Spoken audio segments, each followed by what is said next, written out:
bismillah qaybtan waa qaybta ugu dambeysay package-keeni amba basic-keeni cilmiga computerka.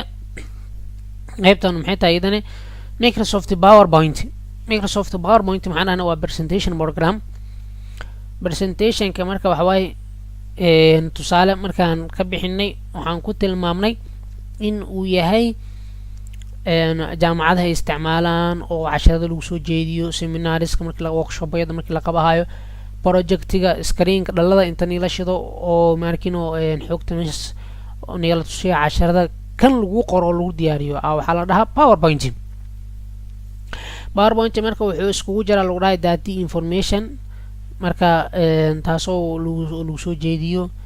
PowerPoint wuxuu yahay marka wuxuu ka kooban yahay marka slides, marka eragaasna muhiim waaye waxaan isticmaali jirnay kamid ah slide kala duwan waaye hadee text asoo wax ku qoran yahay, picture amba sawiraad kala duwan, graphics, table, jadwal lesson ya marni la saara mar video, waxaasoo dhan marka oo iskugu jiro waa adiga attractive waxayna PowerPoint marka duruusta cashar fiican ku soo jeedisid oo bulshada marka u jeediso waxa wax qurux badan inaa soo jeedisid.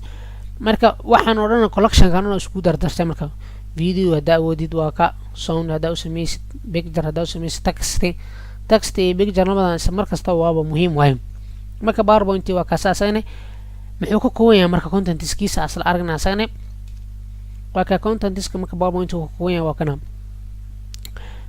lecture presentation inama qofka supervisorka ama doctorka macalinka inuu soo jeediyo cashar ku soo jeediyo hadaa macalinta waxay aad iyo aad ku anfaca.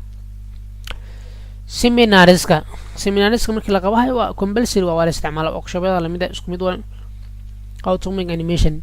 marka sida ogsoonahay markii PowerPoint la sameeyahay waa ina wuxuu duwan yahay asaga ku qaato barnaamij wax lagu qoro maayn, wax lagu xisaabiyo maayn, waa barnaamij bulshada wax lagu soo jeediyo. maadaama bulshada wax lagu soo jeediyay wuxuu u baahan yahay wax soo jiidasho leh oo qurux badan. marka in loo sameeyo marka animation wax kala tamayn xawaaladaha xayisiina la soo deemayno xawaaladaha. marka xayisiintaas maxay ku shaqeeyaan yani design kala duwan oo qurux badan ala saara.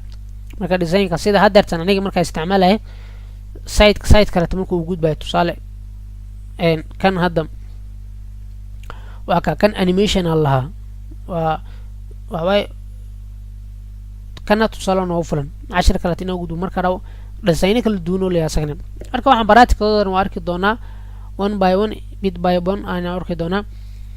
marka ugu dambeyntii marka oo ku mahadsantihiin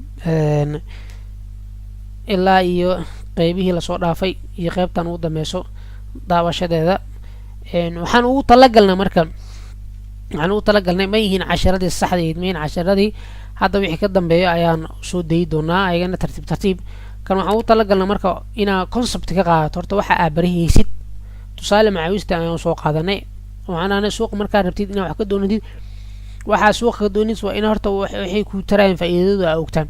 kan waxaan ugu talagalnay marka qaybihii hadartan kala duunay waqtigana oo soo koobaynay waxaan ugu talagalnay waqti badan inay naga qaadan just concept inaa ka fahamtid, ha qorin ha akhrinin ha waxaan laakiin iska dhageyso concept ka qaado waxaan muku anfacayn relation ay ku leeyihiin waa boqolkiiba boqol waana ka faa'iidi doontaa hadduu alla subxaana wa tacaala yahay fadlan ku tixan. wax kale tamu talagalin waxaan ugu talagalnay inaan dadkeena ugu faa'iideyno waxa aan isleenahay waa dhaantiin dad badan oo fursad u helaynaa jiro. anaga waxaan ku sugnaa wadanka Hindiya, dad badan xiiso u qabo marka technology Hindiya. marka si dadka aan iimaan karin inta sidee wax ugu faa'iideey karnaa marka taas hadafkeena koowaad aan ugu talagalnay waa volunteer qof marka manu manage gareyso waxaan ugu talagalnay waxaan oo dhan ina ka faa'iideysataan. marka duqnimo ku qaadin waqtigaagana ka faa'iideyso dadka walaalaha qofkii aad dhaantidna wax u faa'iideey qofka u dhaamana wax ka faa'iideyso. wassalaamu calaykum waraxmatullaahi wabarakaatuh.